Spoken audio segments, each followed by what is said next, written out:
Graça e paz, queridos. É bom estarmos aqui numa responsabilidade grande, que é trazermos da parte do Senhor aquilo que a sua igreja, a sua noiva precisa receber.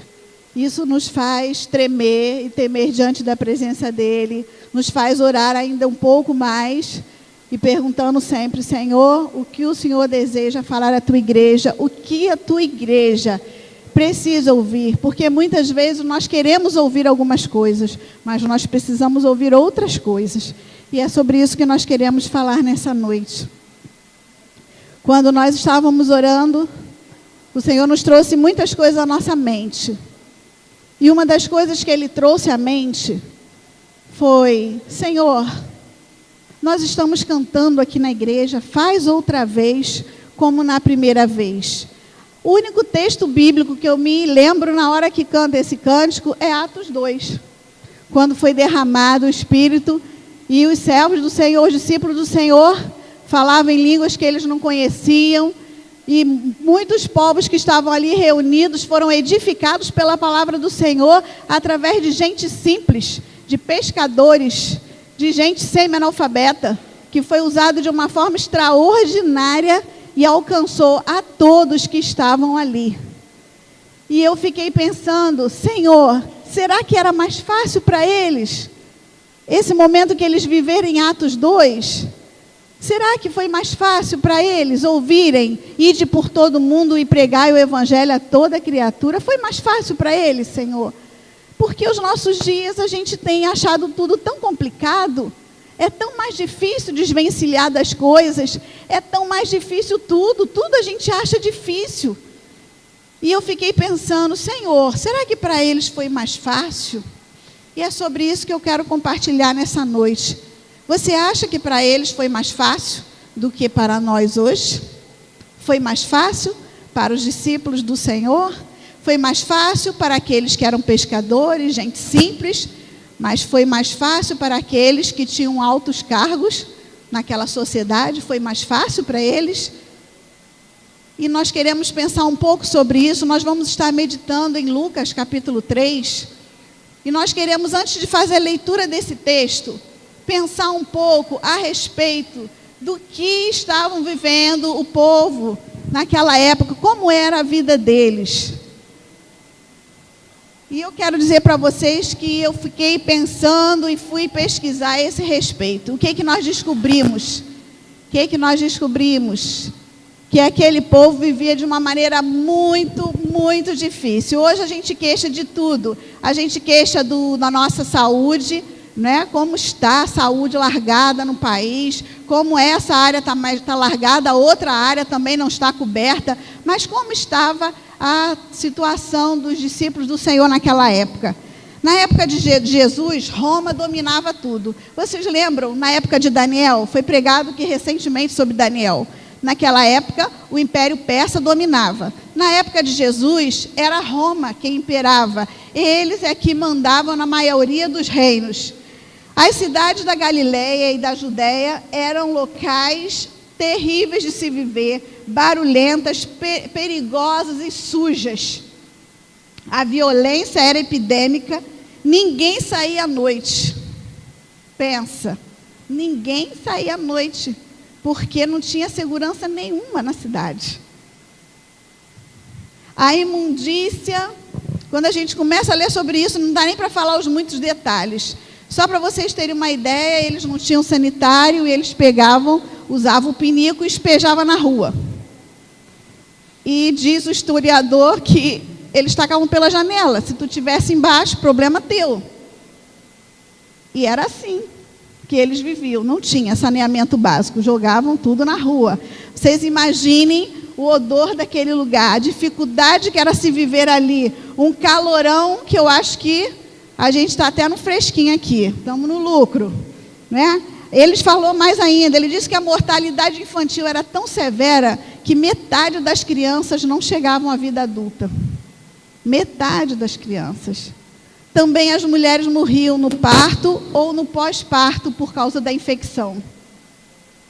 E ali ele foi descrevendo, ele descreveu muito mais coisas, mas nós resumimos assim, como que era difícil para eles naquele momento. Devido à falta de higiene, havia muitas epidemias e não havia médicos, não havia plano de saúde, não havia nada disso.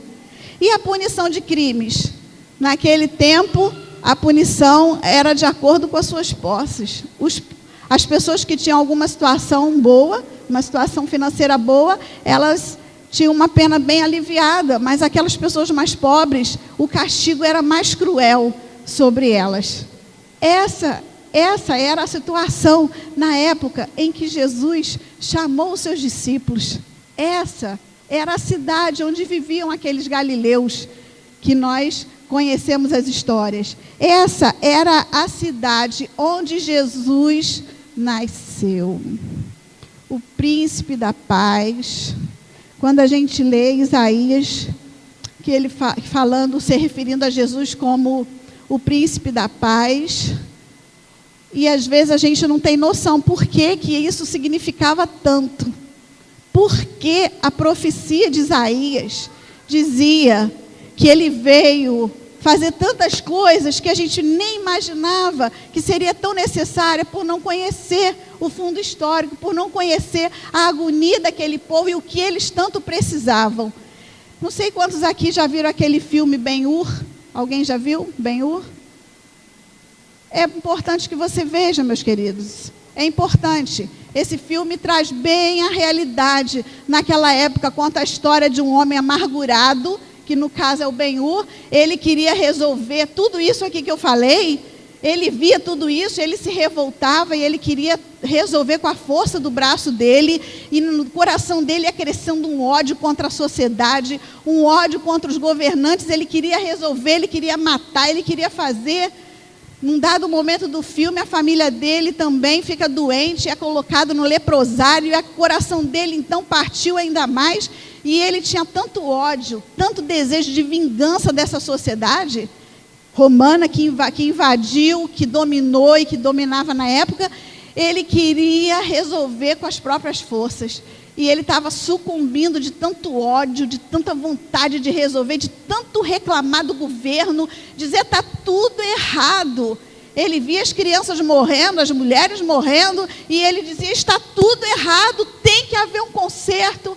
E em um dado momento do filme ele tem um encontro com o Senhor. Aquele homem já estava quase enlouquecendo, porque ele queria resolver e não conseguia.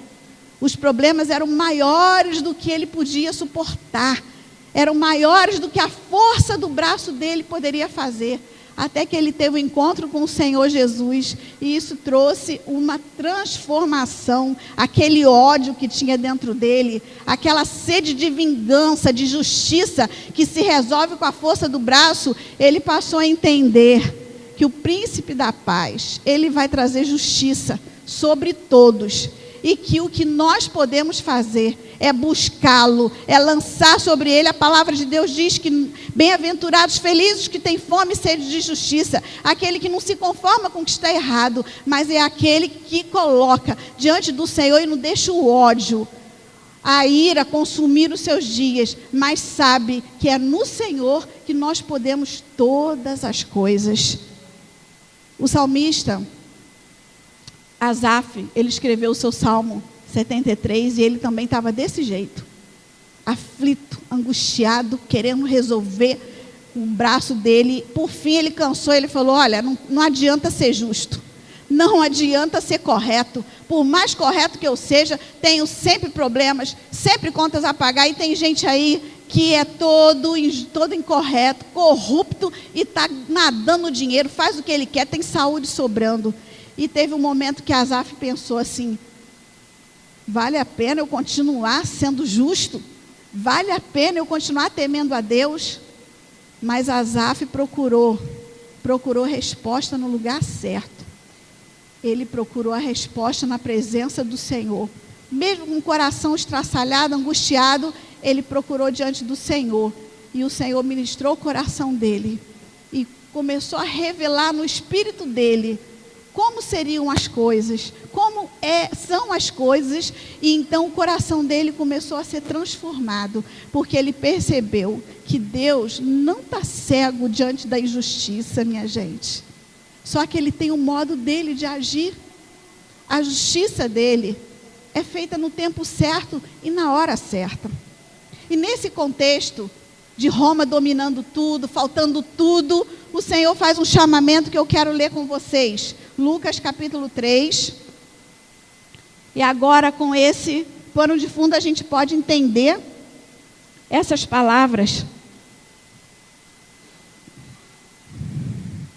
Lucas capítulo 3, a partir do verso 7 ao 18.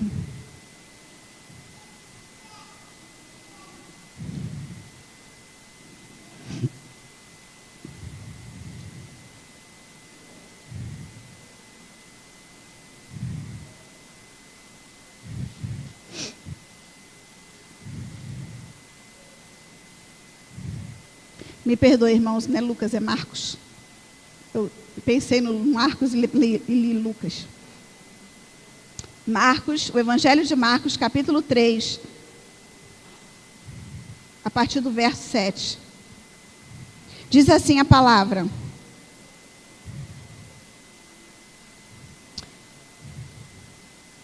todos encontraram?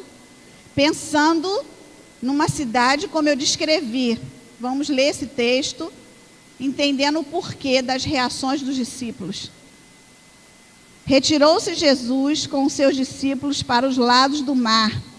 Seguiu da Galileia uma grande multidão, também da Judeia, de Jerusalém, da Idumeia, da além do Jordão e dos arredores de Tito, e de Sidom, uma grande multidão, sabendo quantas coisas Jesus fazia, veio ter com ele. Então, recomendou a seus discípulos que sempre lhe tivessem pronto um barquinho por causa da multidão, a fim de que não o comprimirem, pois curava a muitos, de modo que todos os que padeciam de qualquer enfermidade se arrojavam a ele para o tocar. Também os espíritos imundos, quando o viam, prostravam-se diante dele e exclamavam: Tu és o Filho de Deus. Mas Jesus lhes advertia severamente que o não expusessem à publicidade. Depois subiu ao monte e chamou os que ele mesmo quis. Depois subiu ao monte e chamou os que ele mesmo quis, e vieram para junto dele. Então designou 12 para estarem com ele e para os enviar a pregar e a exercer a autoridade de expelir demônios. Eis os 12 que designou: Simão, a quem acrescentou o nome de Pedro, Tiago, filho de Zebedeu, e João, seu irmão, aos quais deu o nome de Boanerges, que quer dizer filhos do trovão, André, Filipe, Bartolomeu, Mateus, Tomé, Tiago, filho de Alfeu, Tadeu, Simão Zelote e Judas Iscariote, que foi quem o traiu. Pai, estamos diante da Tua palavra e Te agradecemos porque ela é lâmpada para os nossos pés e luz para o nosso caminho. Está aqui o Teu povo que só quer ouvir a Tua voz. Só a Tua voz nos alimenta. Só a Tua voz nos satisfaz. E nós Te suplicamos, Espírito Santo, que Tu abras o nosso entendimento e que os nossos ouvidos atentos, o nosso coração aberto, todos possamos sair daqui hoje mais conscientes daquilo que o Senhor tem nos chamado a fazer. Que seja claro, Senhor, em cada coração, aquilo que o Senhor tem falado. Que fique bastante claro o que nós devemos sair fazendo a cada dia da nossa vida, conforme a Tua vontade. Em o nome de Jesus. Amém. Amém. Desde o mês passado nós estamos falando sobre avivamento. E na minha mente, não existe avivamento sem serviço. Não existe. Nós não podemos ficar todo o tempo somente buscando um avivamento sem olhar ao redor aquilo que o Senhor já está nos mostrando que nós devemos fazer. E os discípulos estavam lá, vivendo nesse contexto difícil, Para eles era muito difícil. Tudo isso que o povo vivia, eles também viviam. Para eles também era muito difícil viver naquele lugar. E nesse contexto, Jesus chama seus discípulos, pessoas que deveriam ser tratadas, curadas, avivadas para cumprirem a missão. Eles precisavam entender que Deus nos chama para ser dele. Meus irmãos, o primeiro chamado que nós recebemos é para ser do Senhor. Vocês lembram que o texto disse que a multidão apertava o Senhor Jesus. Era muita gente carente, necessitada. Ele tinha horas que falava, deixa o barco pronto para eu sair, que esse povo vai me esmagar. A necessidade era demais. Quanta gente precisando de cura, quanta gente precisando de libertação. E ele olhava as multidões. Em Mateus 9, ele fala sobre isso, que Jesus olhava as multidões e se compadecia. Ele não queria correr das pessoas. Só que ele não podia resolver tudo, porque ele tinha uma missão, o de entregar autoridade à sua igreja para que desse continuidade àquilo que ele veio nos ensinar a fazer. Nesse contexto de tanta necessidade, as pessoas ouviam que alguém era curado e eles estavam curados, não podiam ser curados de outra forma, essa é a minha única esperança, e corriam para Jesus. E Jesus, vendo a angústia daquelas ovelhas soltas no mundo, perdidas, precisando de quem as acolhesse, de quem as apacentasse, ele chamou à parte aqueles a quem ele quis. Ficou bem claro isso escrito para nós. Ele não chamou aleatoriamente, ele chamou a quem ele quis, para que estivesse dando as instruções sobre o que eles são, o que vocês são, o que vocês devem fazer, como devem fazer. E o Senhor chamou a eles, cada um deles pelo nome. E eu acho lindo a maneira como o texto explica tão detalhadamente para que não haja dúvida. Ele não chamou por engano, ele chamou nome a nome. E ainda dava o sobrenome. E algumas pessoas ele ainda trocou o nome. Que na Bíblia mostra para nós que algumas pessoas tiveram seus nomes trocados. Daqui a pouco nós vamos falar sobre um, chamava Saulo. E o Senhor trocou o nome dele para Paulo. Porque ele queria mostrar aqueles a quem ele estava chamando, o que ele queria da vida deles, o que eles significavam para ele e para o seu reino. As multidões apertavam Jesus, e Jesus então chamou seus discípulos e deu-lhes autoridades para quê? Para fazer coisas que naturalmente nós não poderíamos fazer, e eles também não poderiam fazer. Eles foram chamados pelo nome. Em João 15:16 diz que ele nos escolheu. Não foste vós que escolhestes a mim, eu vos escolhi a vós outros, e vos designei para que vades e deis frutos, e o vosso fruto permaneça. A palavra de Deus em Salmo 139 nos diz que o Senhor nos conhece desde o ventre materno. Ele nos conhece, Ele sabe exatamente quem nós somos. E quando Ele nos chamou, Ele sabia exatamente o que Ele estava fazendo. É você mesmo, sou eu mesmo. Ele não se enganou, Ele nos conhece desde o ventre. Ele não nos conheceu ontem, Ele nos conhece antes que nós viéssemos a existir. O Senhor já nos conhecia. E a palavra diz que Ele nos escolheu. Antes de nós pensarmos em escolher a Ele, Ele primeiramente nos escolheu. Ele nos conhece pelo nome. Ele chamou a cada um pelo nome. Ele chamou a cada um pelo nome. Às vezes a gente confunde, não é? A Gilce é mestre de confundir os nomes das pessoas, mas ela sabe com quem ela quer falar, ela só trocou os nomes. Mas com o Senhor não tem troca de nome. Ele chama a pessoa pelo nome certo, porque Ele é perfeito. Ele é perfeito. Quando Ele chamou a Gabi, foi a Gabi, não foi a outro. Ele queria chamar a Gabi. É assim. Viu, Gabi? É com você mesmo. Ele não se confundiu. Ele te conhecia e te conhece desde o ventre. Ele sabia o teu jeito, o teu modo de ser. Né? Lá no retiro foi lindo que o pregador perguntou assim, quem é extravagante? Ela logo levantou a mão. Quem é extravagante aqui levanta a mão. E os extravagantes realmente não tiveram nenhuma dificuldade em dizer, eu sou extravagante. E o pregador disse, Deus escolhe os extravagantes, mas ele também escolhe os que são mais tranquilos. Aqueles que gostam de falar baixo, aqueles que são mais introspectivos. Ele chama os falantes, mas ele chama também os quietos. E eu disse, glória a Jesus, porque não existe um único perfil chamado pelo Senhor para o seu serviço. Ele chamou a todos nós. O nosso pastor lá no Rio chama Vanderlei. E ele é muito, muito devagar. Para ele correr é até engraçado, porque parece câmera lenta. A corrida dele vai assim. E um dia ele falou que tinha um tiroteio, ele teve que correr, se esconder atrás do poste. Toda a igreja riu, porque a gente não imagina ele correndo, porque a gente nunca viu ele correndo. Não é? E ele dizia na igreja, ainda bem que existem aqueles irmãos que correm tanto, porque se dependesse da obra só da minha natureza lenta, como seria a igreja? E ele escolheu a mim, que sou devagar, penso bastante de fazer qualquer coisa, sou meio lento, e escolheu aqueles que são afoitos, que saem correndo.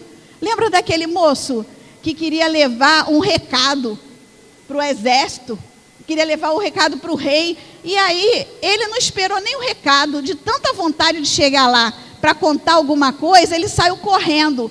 Só que a pessoa que foi convocada era outra, a que tinha a mensagem para o rei. E ele saiu correndo na frente, e quando chegou lá, o rei perguntou, e aí?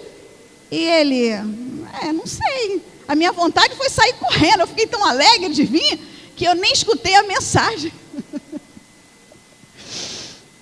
Será que Deus não escolheu gente assim, que sai correndo primeiro para depois saber o que houve? Igual lá no retiro também, saiu uma turma correndo de um quarto, tinha gente que nem sabia por quê, alguém gritou, sai todo correndo. Para depois saber o que houve, era uma pequena aranha caranguejeira lá, enfeitando o quarto das meninas. Mas há pessoas assim, mas há aquelas outras que são lentas para pensar, raciocinam, levam mais de 3 dias para depois dar uma resposta. Mas há aquelas que respondem na hora, mas ainda assim, ele, sabendo que nós somos diferentes uns dos outros, ele nos chamou para ser dele, e ele nos chamou pelo nome para que não houvesse confusão.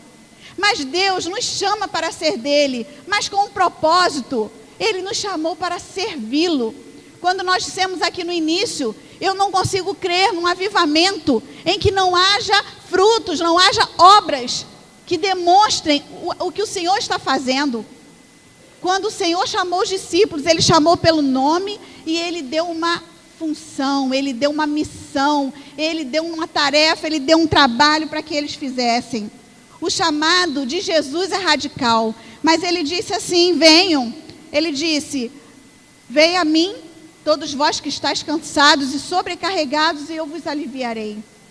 Mas ele chamou os pescadores, ele chamou outros que tinham outras profissões e que eles deveriam largar imediatamente aquilo que eles estavam fazendo para seguir o Senhor. E nós fomos pensar um pouco aqui, pesquisar a respeito desses homens que foram chamados pelo Senhor. E a gente achou Zaqueu. Todos conhecemos a história de Zaqueu. Zaqueu era aquele homem bem pequenininho, como as crianças falam e cantam, não é? Zaqueu era um homem bem pequenininho. Mas quem era Zaqueu? Ele só era um homem bem pequenininho que subiu uma árvore para ver Jesus? Não. Zaqueu, ele era um cobrador de impostos. Ele era um homem rico de Jericó, judeu e coletor de impostos. E esses caras eram odiados por todos. Eles eram odiados porque eles sempre cobravam a mais. Eles sempre queriam levar vantagem. Se ele pedisse, dá licença, que eu quero ver Jesus, do jeito que as pessoas gostavam dele, ele não ia conseguir chegar mesmo perto de Jesus, que o povo não ia deixar, porque ele era um homem detestável.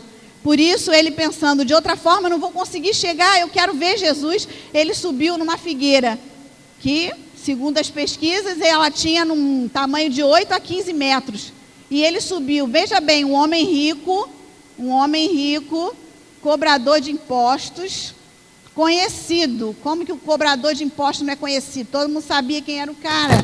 E ele, não se importando com isso, no momento em que ele percebeu a presença de Jesus, o coração dele começou a queimar de desejo de mudança, Alguma coisa dizia para ele: olha, tem coisa muito melhor do que ganhar todo esse dinheiro que você ganha. Tem coisa muito melhor do que viver essa vida de conforto que você vive no meio de um povo miserável. Tem coisa muito melhor que isso. E naquela ânsia desse melhor que ele ansiava tanto, ele correu, subiu naquela figueira, não se importou com a posição social dele. Ele queria ver o Senhor e ele conseguiu. E o coração dele desejou tanto que ele subiu na figueira. E o Senhor, que sabe de todas as coisas, antes dele subir na figueira, o Senhor já sabia do coração dele, o que estava ardendo dentro dele, o que ele queria. Ele estava cansado daquilo tudo, ele queria mudança, porque dentro do coração do homem há um vazio que só quem preenche é o Senhor. Pode ter toda a riqueza, todo o conforto, nada disso preenche. E aquele homem tinha esse vazio, e ele procurou preencher aquele, ele queria conhecer aquele que poderia ter as respostas que a alma dele ansiava. E ele não se importou com a sua posição, ele correu. E quando ele correu e Jesus ia passando, viu aquele homem lá em cima e disse: Zaqueu, desce depressa, hoje me convém pousar em tua casa. Eita, homem, eu te vi, eu sei qual é a tua intenção, o esforço que você fez, o que você teve que abrir mão para subir nessa figueira. Você teve que abrir mão da sua posição social para estar aqui para me ver. E você conseguiu. Você conseguiu. Hoje eu vou pousar na tua casa. E todos nós conhecemos a história de Zaqueu, que teve um encontro tão tremendo com o Senhor que a vida dele foi radicalmente transformada. Foi tão radicalmente transformada, meus irmãos, que eu fiquei pensando, quando ele disse que ia devolver o que ele tinha roubado, eu pensei: meu Deus, quantos anos será que ele roubou? Quanta gente ele cobrou a mais do que deveria? Como devolver isso tudo? Mas o coração dele estava tão rendido que ele falou: eu quero fazer o que é certo. Porque o encontro com o Senhor Jesus, ele cria esse impacto no nosso coração. Nós lembramos do profeta Isaías, quando chegou diante do Senhor e ele começou a gritar: ai de mim, ele gritava, porque ele começou a ver quanta coisa errada havia nele. Ele disse: ai de mim que vou perecendo. Zaqueu percebeu isso. Eu estou diante da resposta dos meus anseios e eu não vou abrir mão disso. Não é dinheiro que vai me prender, eu vou devolver tudo porque eu quero estar em paz com Deus e com os homens. E ele fez o que tinha que ser feito. E outro nome que o Senhor aqui falou para nós foi Mateus, que também era da mesma situação. Mateus também tinha boa situação, também era coletor de impostos, era outro homem que era odiado. E quando ele teve o encontro com o Senhor, o caráter dele foi transformado, porque um coletor de impostos era visto pela sociedade como um mau caráter, porque ele nunca cobrava o que era justo. Ele sempre cobrava mais. Então Mateus também estava na mesma situação. E quando Jesus passou e disse: segue-me, ele não ficou preso a nada não, meus irmãos. Ele ouviu aquela voz e pensou: é tudo que eu preciso. A gente canta aqui, não é? É tudo que eu preciso, Jesus, é tudo que eu preciso. Mateus disse isso: é tudo que eu preciso e eu não vou abrir mão disso, eu vou seguir o Senhor. Eu vou seguir o Senhor. Nada vai me impedir, nada. Não sei o que vai acontecer daqui por diante, mas eu abro mão. Tem um cântico que diz: abro mão dos meus sonhos, abro mão da minha vida, abro mão das riquezas por ti. Mateus fez isso com atitude, não foi só palavras, ele fez, porque ele percebeu que ele não podia perder aquela oportunidade. Jesus passou e disse: vem, e ele, como no imã, foi atraído ao Senhor, para preencher o vazio do seu coração, para dar sentido à sua vida. E um outro nome que me veio à mente, que o Senhor também transformou radicalmente, foi o apóstolo Paulo. Quantos conhecem a história do apóstolo? Em Atos 9 fala sobre a conversão dele. Ele era fariseu, meus irmãos. Fariseu é aquele que se importa mais com a aparência do que com as pessoas, se importa mais em fazer o que a lei manda do que com as pessoas. A palavra fala sobre, antes desse texto que nós lemos, que Jesus viu aquele homem da mão ressequida E ele olhou aquele homem já no desejo de curá-lo. E aqueles que procuravam ocasião para acusá-lo olharam e pensaram: ele vai curar hoje? Ele vai curar hoje? Hoje é sábado. Vocês entendem o que é um fariseu? Vai curar hoje? Hoje é sábado, hoje não pode. Hoje é dia do descanso. E a Bíblia diz que Jesus se revoltou com aquilo que ele viu ali no coração daqueles homens, mas ele não se importou. Ele olhou para aquele homem que precisava de cura e ele disse: estende a mão. Ele sabia que a perseguição ia aumentar devido àquele gesto dele, mas ele não se preocupou. Sabe por quê? Ele não está preocupado com convenções, ele está preocupado com as pessoas, com as vidas. É isso que ele se importa. É isso que ele se importa. E ele disse para o homem: estende a mão. E aquele homem ficou curado. Nós estamos falando de um contexto que não há ajuda da parte do governo. Não há ajuda de ninguém. Não tinha uma fisioterapia, não tinha um médico, não tinha nada. Se o Senhor não agisse ali, aquele homem ia morrer com aquela mão ressequida. Mas o Senhor olhou para ele e teve misericórdia. Mas Paulo era um fariseu e ele diria também, junto com os outros em coro: não pode curar porque hoje é sábado. Hoje não é dia de cura.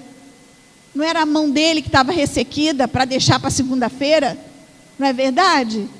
Às vezes, nosso grande problema é não conseguirmos nos colocar no lugar do outro. A gente pensa muito em si mesmo. Quando foi perguntado aqui quem gostaria de ajudar o outro a ir para o retiro, e cada um pode pensar: caramba, já estou lutando para pagar o meu. Já estou lutando para pagar o meu, ainda está perguntando quem pode pagar do outro. O meu reino não é desse mundo, disse Jesus. O meu reino não é desse mundo. O reino desse mundo diz assim: primeiro para mim, segundo para mim, terceiro para mim, quarto para mim, para minha família. Mas Jesus disse que aquilo que eu quero que as pessoas me façam, eu devo fazer a elas. Se eu tiver que escolher entre mim e o outro, eu devo dar honra ao outro. Esse é o reino que o Senhor chamou esses homens, nome por nome, para pertencer, e chamou também, transformando a vida deles radicalmente, para que eles tivessem condição de servir ao Senhor. A palavra diz que com a mesma consolação que nós somos consolados, nós devemos consolar o outro.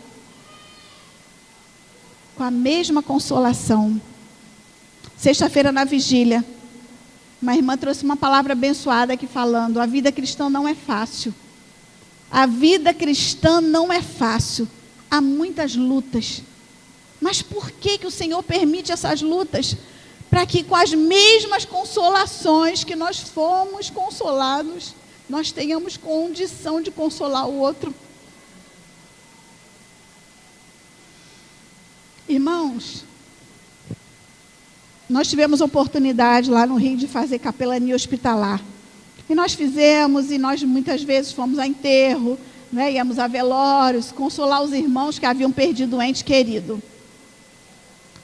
Colegas que perderam a mãe, né, e eu lá: oh, Jesus te abençoe, eu vou orar com você, né, eu entendo a sua dor. Entende não?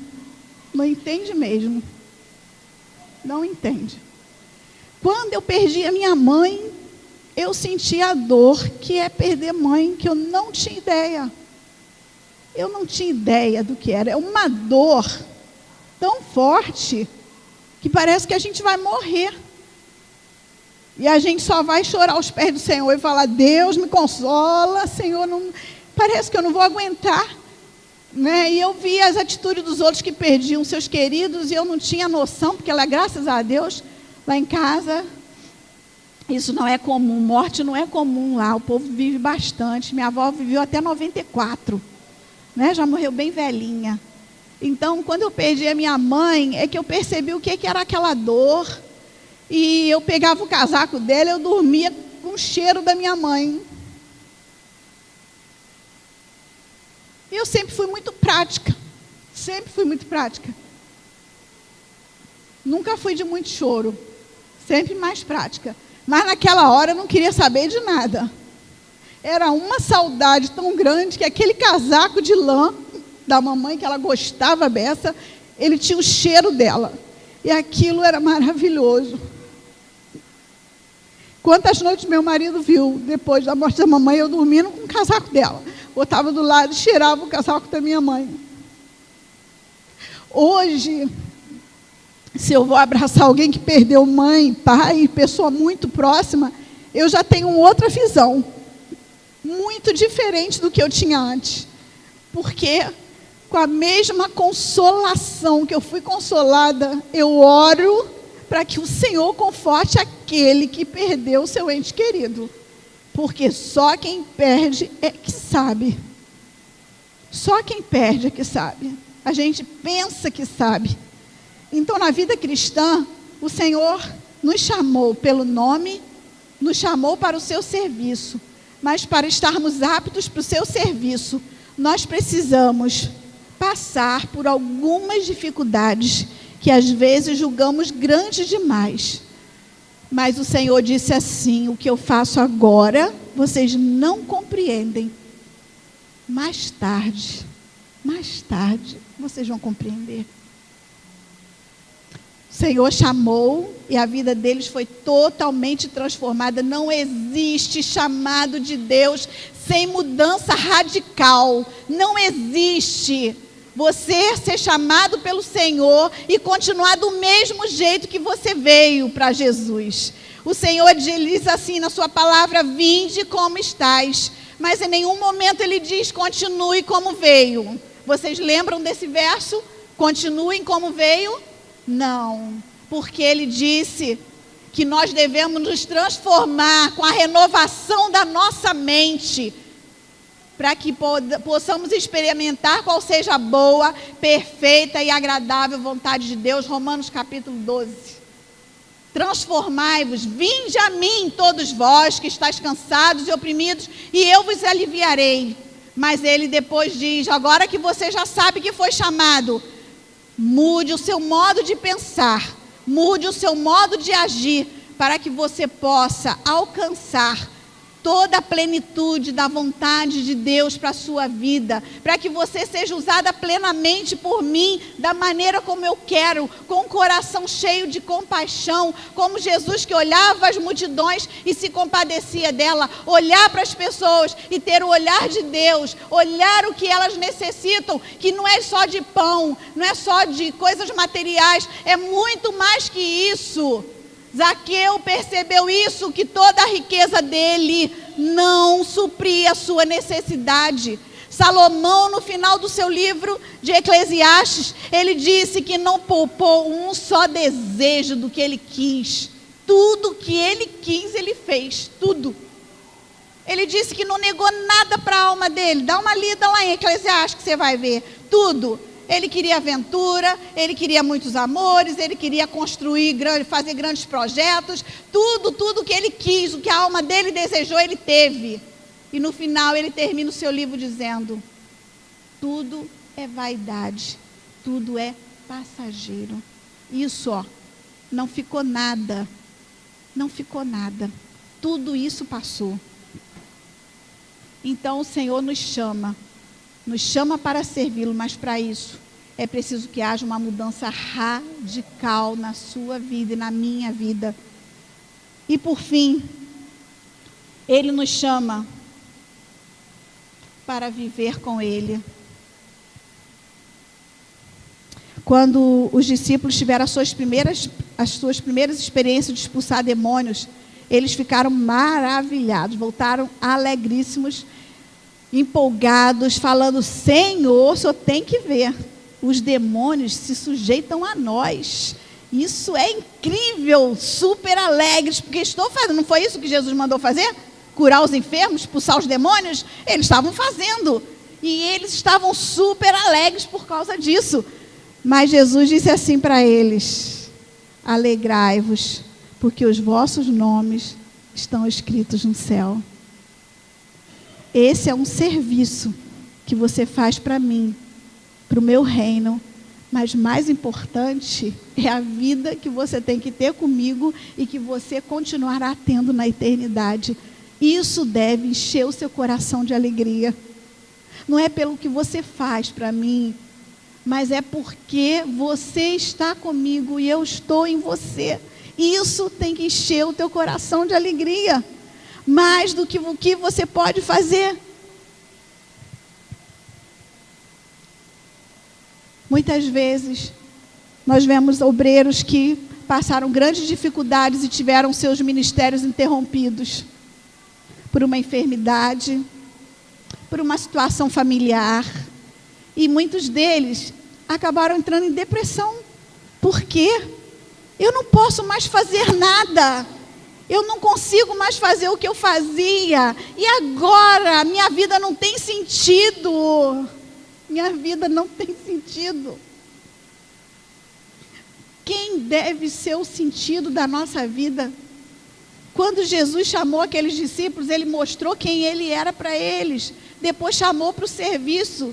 Depois continuou mostrando, como mostra em toda a palavra, que mais do que nós podemos fazer para Deus, Ele deve ser o centro da nossa alegria. Ele deve ser o centro da nossa satisfação. Tem uma música muito antiga que as crianças cantavam: se eu não tiver voz, se eu não tiver pernas, se eu não tiver braços, ainda assim vou louvá-lo. Se eu não tiver voz, ainda assim eu posso louvá-lo. E a gente vê naquele testemunho daquele homem que, esqueci o nome dele, eu acho que ele é um americano, que é todo cotozinho, falta as pernas, falta os braços, Nick alguma coisa, né? Nós já vimos aqui na igreja o vídeo dele, e ele percebeu isso, que não é porque ele não tem tudo que ele gostaria, ele não é uma pessoa incompleta. Ele percebeu que ele não era incompleto, porque ele viu que o que ele tinha era o mais importante de tudo, as experiências com o Senhor, e que ele podia compartilhar isso, as experiências com o Senhor. Então o Senhor nos chama pelo nome. Está ouvindo Ele chamar você pelo seu nome? Está ouvindo Ele chamar? Quando eu tinha 14 anos, eu ouvi o Senhor chamar. Eu já estava na igreja, fazia tempo, hein? Antes dos 14, desde a barriga da minha mãe, eu já ia à igreja. Minha mãe ia à igreja, eu ia junto com ela, agarradinha no corpo dela. Um dia eu vim ao mundo, no dia 11 de outubro de 67, eu vim ao mundo, e na minha casa tinha uma congregação, né? E quando minha mãe de resguardo não podia ir, tinha um culto lá em casa. E eu sempre ouvi do Senhor, mas nunca tinha ouvido Ele falar o meu nome. E quando eu tinha meus 14 anos, eu ouvi o Senhor falar o meu nome. Ele me chamou pelo meu nome. E foi uma experiência tão tremenda que eu não tive outra reação a não ser levantar a minha mão e ir à frente. Conforme o pregador chamava quem queria receber Jesus, eu ouvindo o meu nome, eu disse: eis-me aqui, Senhor, eu estou ouvindo o meu nome, o Senhor está me chamando. E quando eu recebi a Jesus como meu Senhor e meu Salvador, e comecei a caminhar com Ele, eu ouvi a voz dEle: a quem enviarei? Quem há de ir por nós? E aí começou aquela caminhada. Eu sou do Senhor, Ele é meu, estou a serviço do reino. Estou a serviço do reino, mas o meu amor não é o reino, o meu amor é o Senhor Jesus. E Ele encheu meu coração. E nós temos caminhado juntos por tantos anos. Ele te chamou pelo teu nome e Ele te confiou tarefas, uma missão a cumprir. Você está disposto? Mas para estar disposto é dizer: Deus, eu estou disposto que você mude a minha vida radicalmente. Eu não vou cobrar mais o imposto de ninguém. Se eu estou devendo, vou devolver. Efésios fala para nós que aquele que furtava, agora que é crente, não furta mais. Antes trabalhe com as mãos, ainda ajude aquele que precisa. É radical, é transformação completa. Você está ouvindo o Senhor te chamar pelo teu nome? Você está ouvindo? Há quantos anos você já ouviu? Há quantos anos você ouviu o Senhor te chamar pelo nome? Há quantos anos? Você consegue se lembrar? Consegue lembrar? Consegue? Se eu te perguntar, você vai poder me responder? Há quantos anos o Senhor te chamou pelo nome? Mas Ele nos chama Ele nos chama para ser dele, mas Ele nos chama para servir a Ele e nos chama para viver com Ele todos os dias da nossa vida. Você que ouviu a voz do Senhor chamando o seu nome, mas que ainda não se dispôs verdadeiramente para o serviço. Porque para o serviço do Senhor, o Senhor chama todo mundo. Mas para firmar com Ele, tem que aceitar as mudanças que Ele vai operar. Não é de qualquer maneira. Ele vai operar as mudanças necessárias para que estejamos aptos para o seu serviço. Você que já ouviu a voz do Senhor e que está disposto a que Ele mude radicalmente a sua vida, para que você possa servi-lo da maneira como Ele quer. Eu quero convidar você para nós orarmos juntos. E eu quero dizer uma coisa a você também. Essa mudança não é assim, uma explosão de um momento, não. É um início de uma caminhada. Uma caminhada que Ele vai trabalhando dia a dia, até chegarmos ao ponto que Ele deseja para a nossa vida. Você deseja? Você já ouviu? Quem já ouviu quem já ouviu o Senhor chamando pelo nome? Quem já ouviu? Você já ouviu a voz do Senhor chamando pelo seu nome? Você ouviu? Quantos anos faz? Você pode se lembrar? Você pode se lembrar? Quantos anos faz? E desde quando você disse, eis-me aqui, e se colocou diante dele para que ele transforme aquilo que é necessário? Você gostaria de fazer isso nessa noite? De falar, Deus, eu me encorajei hoje pela tua palavra. Eu quero ser mudado. Eu quero ser transformado naquilo que o Senhor achar que convém, aquilo que eu necessito de mudança. Eu quero isso para a minha vida. Faça isso agora em nome de Jesus e se coloque diante dele. Agora se prepare para aquilo que ele vai fazer. Senhor, me ajuda. Me dá graça, Senhor, para suportar as mudanças que serão necessárias em o nome de Jesus. Amém? Amém? Você gostaria de falar isso para o Senhor nessa noite? Senhor, eu estou disposta a mudar radicalmente para te servir melhor, para estar mais junto de ti. Eu estou disposta, eu estou disposto. Não posso dizer a você que vai ser fácil.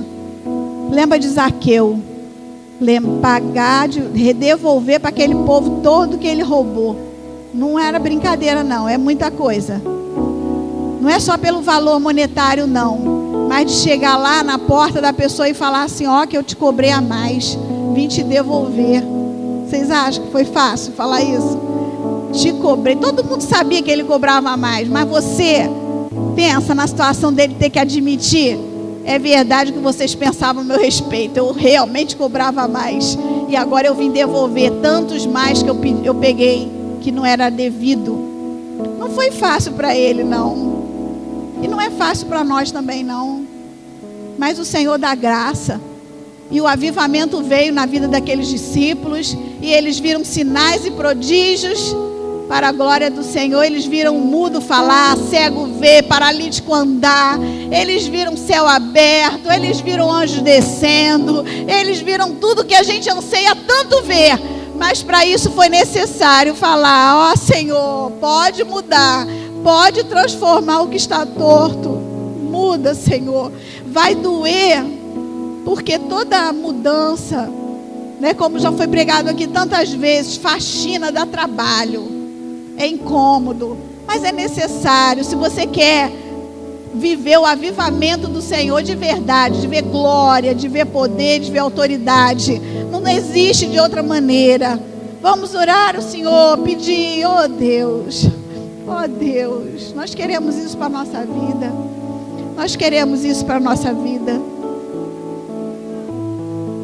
Gilson. Oh Senhor, teu povo, Senhor, se rende à tua frente, diante do teu altar, ó Deus. Porque entende, ó Pai, que se tu não colocar a mão e mudar o que precisa ser mudado, Senhor, tudo vai passar novamente de forma superficial. e a vida dos teus filhos que vieram até aqui na frente, Senhor, declarando que desejam uma mudança radical na vida deles, e eu me incluo com eles. Eu clamo a Ti, Senhor. Toca onde precisa ser tocado, tira o que precisa ser tirado, lava o que precisa ser lavado, mas não nos deixe do jeito como estamos, porque nós queremos Te servir de forma integral, Senhor. Nós queremos nos entregar de forma verdadeira diante do Teu altar, e isso exige de nós quebrantamento e arrependimento. Então, Senhor, ainda que doa, Deus, toca-nos, Senhor. Ainda, ó Pai, que traga, como tua filha disse aqui, que dê trabalho, que as mudanças nos apertem. Nós queremos ser usados por Ti. Nós queremos levantar a nossa mão e ministrar cura. Nós queremos levantar a nossa mão e ver pessoas sendo libertas. Nós queremos levantar a nossa mão e ver pessoas se convertendo diante do Teu altar.